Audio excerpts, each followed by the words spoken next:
അതിന്റെ വരവിപ്പ് എന്തിനാന്നുള്ളത് തൽക്കാലം ആരോടും പറയാൻ നിൽക്കണ്ട. നീണ്ട കാത്തിരിപ്പുകൾക്കും ശക്തമായ സമരങ്ങൾക്കും ഒടുവിൽ പൊല്ലാനിപ്പറമ്പിലെ കുടിവെള്ള പ്രശ്നത്തിന് സർക്കാർ തലത്തിൽ ഇടപെടലുണ്ടായിരിക്കുന്നു.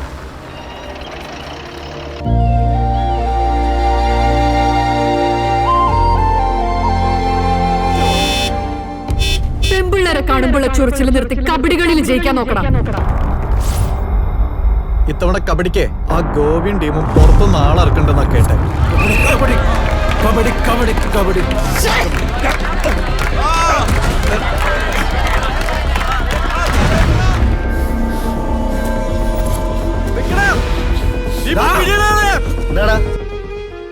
നിന്റെയൊക്കെ കബഡി കാരണം നാട്ടിലാർക്കും ജീവിക്കണ്ടേ?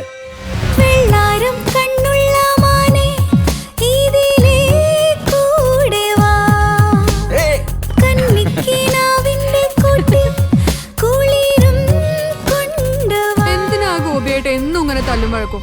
ഓരോ ഉത്സവം വരുമ്പോഴും ഒന്നത് കഴിഞ്ഞിട്ടേ മതി എന്റെ ഉള്ളിൽ. രണ്ട് കരക്കാരുടെയും ദേശീയ ഉത്സവത്തിലാണല്ലോ തീർക്കാൻ. നീ എന്തിനാ ഇങ്ങനെ പേടിക്കണേ? പിന്നെ പേടിക്കാതെ പറ്റുമോ?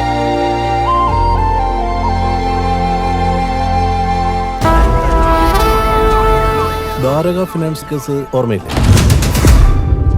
ആ കേസ് ഇപ്പോ ക്രൈംബ്രാഞ്ച് റീഓപ്പൺ ചെയ്തിട്ടുണ്ട്.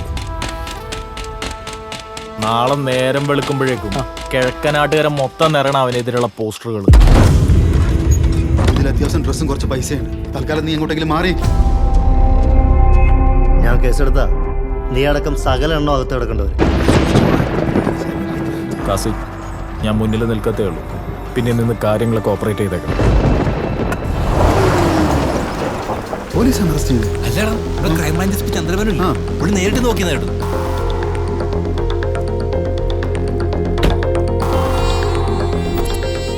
ഒരു പാവത്തെ പോലെ നടന്ന് ഇവൻ കളിച്ച കളി ചില്ലറയൊന്നുമല്ല. ഒരു ബിഗ് സീറോയിൽ നിന്നും ഇവനുണ്ടായ വളർച്ചയ്ക്ക് പിന്നിൽ വലിയ പ്ലാനിംഗ് ഉണ്ട്.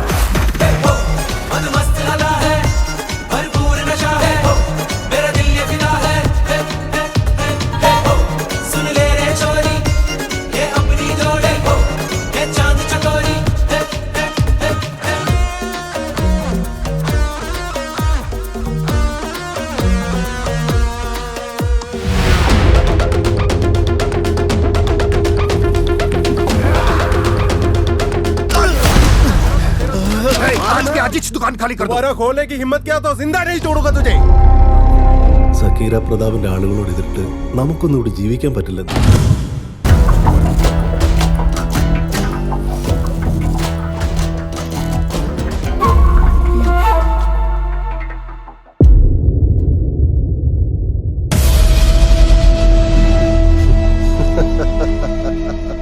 ഈ പ്രശ്നം നമുക്ക് പരിഹരിച്ചു കൊടുക്കാം. ഈ പ്രൊജക്റ്റ് വഴി ഞാനൊരു റൂട്ട് വിട്ടു. ചില സത്യങ്ങളിലേക്കുള്ള ഷോർട്ട്. അപ്പനെ കൊന്നവനെ കൊന്ന് അയാളുടെ ഫോട്ടോ അപ്പന്റെ കല്ലറ ഉണ്ടാക്കി അടക്കം ചെയ്ത് രസിക്കുന്ന സൈക്കോ ആയ മകൻ.